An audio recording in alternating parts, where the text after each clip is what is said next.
Dat kunnen we misschien het best duidelijk maken door een aantal zaken uit het dagelijks leven in beeld te brengen. De gedeputeerde die ruimtelijke ordening in zijn portefeuille heeft, werkt samen met de provinciale planologische dienst aan het streekplan Friesland.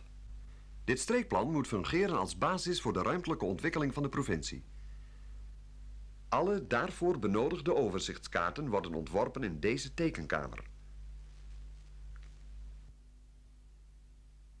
Op deze kaart uit 1850 is goed te zien dat Friesland van oudsher een agrarische en natuurrijke provincie is. In minder dan 150 jaar is het landschapsbeeld drastisch veranderd. Nu wonen, werken en leven in Friesland 570.000 mensen. Een goede inrichting van woongebieden is een van de problemen van ruimtelijke ordening waarmee de gedeputeerde te maken krijgt. Met de uitbreiding van grote plaatsen in Friesland enerzijds en vernieuwing in kleinere plaatsen anderzijds, wordt gestreefd naar een evenwichtig patroon van steden en dorpen. Waarbij verantwoorde aansluiting van nieuwbouw bij de oorspronkelijke situatie nog weer een punt apart is. Een ander belangrijk onderwerp uit een van de portefeuilles is agrarische zaken. Om een redelijk inkomen uit de productie voor de boer te garanderen, is intensivering van de landbouw en veehouderij noodzakelijk. Dat kan door landbouwmechanisatie. De ontwikkeling daarvan wordt weer versterkt door de ruilverkaveling.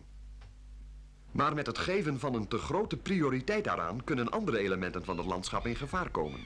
Zoals cultuur, historisch belangrijke verkavelingen en bijvoorbeeld de pingo's of dobben, de door natuurlijke oorzaak ontstane waterplassen. Of de vogelreservaten en weidevogelgebieden. En de zo typerende elzensingels.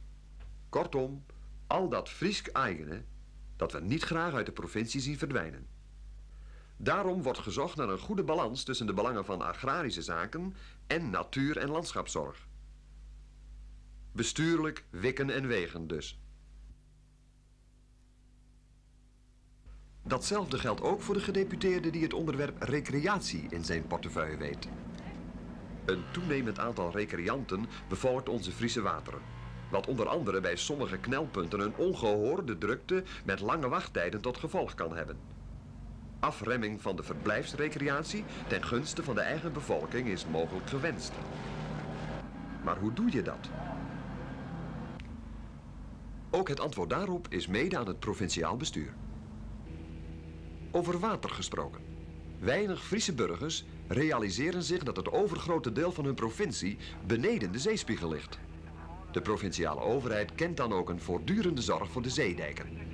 Gewaarschuwd door de watersnoodramp van 1953 werd besloten de dijken op te hogen tot deltanorm. Dat is 9 meter boven NAP. Bij Holvert is het verschil tussen oude en nieuwe situatie nog lang te zien geweest. En dan zijn er de sluizen waarmee de waterstand in de Friese vaarten, kanalen, sloten, meren en plassen op peil wordt gehouden. Boezembeheer heet dat. Kunnen de grote sluizen het werk niet meer aan, dan pompt het JL Hooglandgemaal het overtollige vocht in het IJsselmeer. Tegenwoordig zal er ook geen boerderij in het Friese land meer door het water verrast worden wanneer we te maken krijgen met een al te natte zomer of herfst. Maar met zo'n 570.000 inwoners maken we in Friesland ook heel wat water vuil. Het provinciaal bestuur is belast met de zuivering van het riool- en afvalwater dat komt van woningen en industrieën. Een aspect van de milieuhygiëne waaraan de laatste tientallen jaren veel aandacht moest worden besteed. Het zuiveringsproces vindt plaats in een rioolwaterzuiveringsinstallatie waarvan er vele in de provincie gebouwd zijn. Na gezuiverd te zijn, kan het water weer voor 90% schoon terugvloeien in de Friese boezem.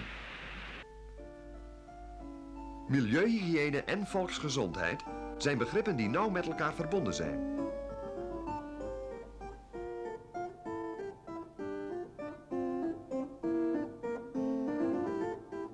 Niet alleen het water moet aan bepaalde eisen voldoen. De kwaliteit van de melk bijvoorbeeld is ook onderworpen aan een strenge controle.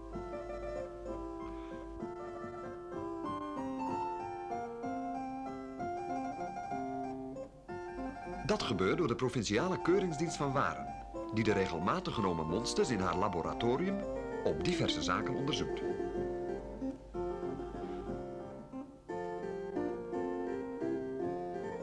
Maar de taak van de provinciale overheid gaat verder.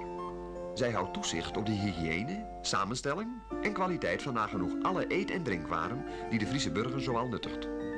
Daartoe brengen de keurmeesters de door hen in ziekenhuiskeukens, supermarkts, bakkerijen, restaurants, groenteveilingen en andere bedrijven genomen monsters, eveneens voor onderzoek naar het laboratorium van de Keuringsdienst van Waren in Leeuwarden.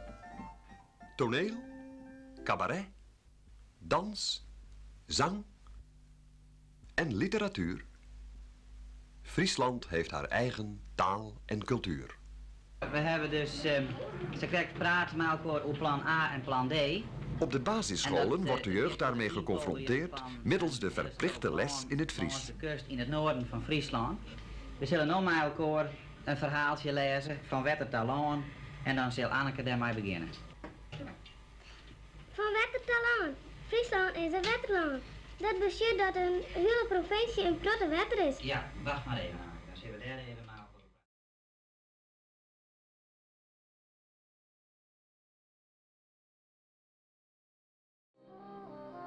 De bodem van Friesland en de ondernemingslust van de Friezen hebben de economische structuur van dit gewest bepaald. Nog steeds bewerkt de boer zijn land, nog steeds is de koe het symbool van de Friese welvaart.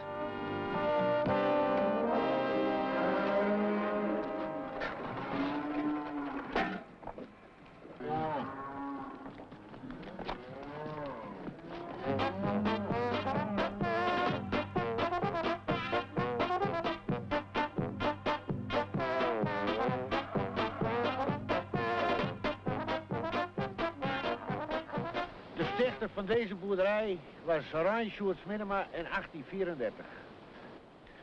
Het specifieke verschil van een boer van vroeger en nu, dat is wel dat een boer van vroeger, die was echt boer, die was ook heerser op zijn boerderij. Die had minstens een arbeider, vaak nog een losse arbeider en een knecht, daar hij de hele dag wat op kon vloeken. Een kleine knecht dan. De vrouw die had een dienstbode. En vaak ook nog er een bij. Er was dus personeel voor het werk en hij was heerser op zijn boerderij.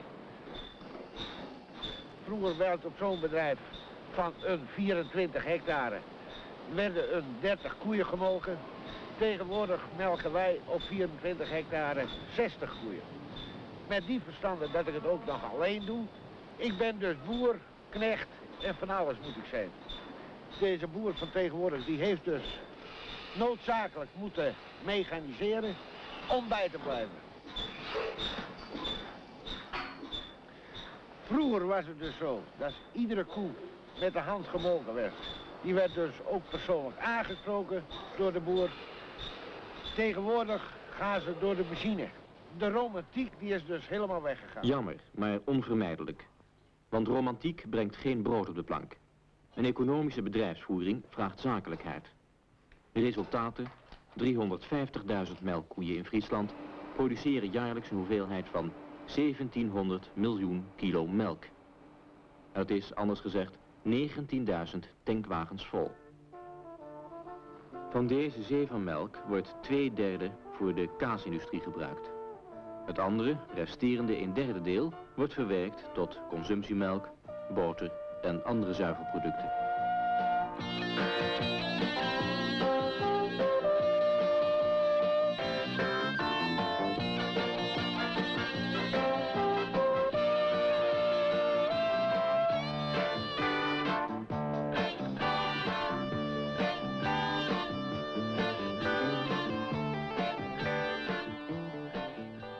Schaalvergroting, mechanisatie en specialisatie hebben de Friese zuivelindustrie in de laatste kwart-eeuw ingrijpend veranderd. De Friese streven ernaar steeds hoger en steeds verder te komen. Voor hun bestaat Friesland al lang niet meer uit traditie en folklore alleen. Ze hebben zich aan te passen aan de nieuwe maatschappelijke ontwikkelingen.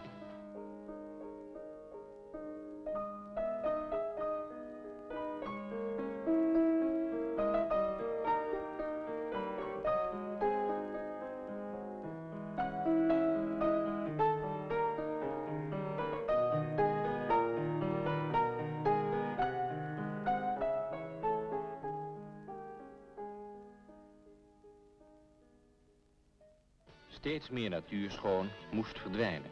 Wat zegt een Friese bouwondernemer ervan? Als bouwer hebben wij in de eerste plaats een bedrijf. Dat bedrijf, dat vraagt één ding in de eerste plaats, dat is continuïteit. Die continuïteit, dat betekent dat we opdracht moeten hebben en dat we ook nog een beetje winst moeten maken. Zelfs al zou ik een opdracht hebben die me als Fries in het hele landschap tegenstond, dan zou ik hem als bedrijf waarschijnlijk toch bouwen. Dat is duidelijk een stukje frustratie wat daarin zit.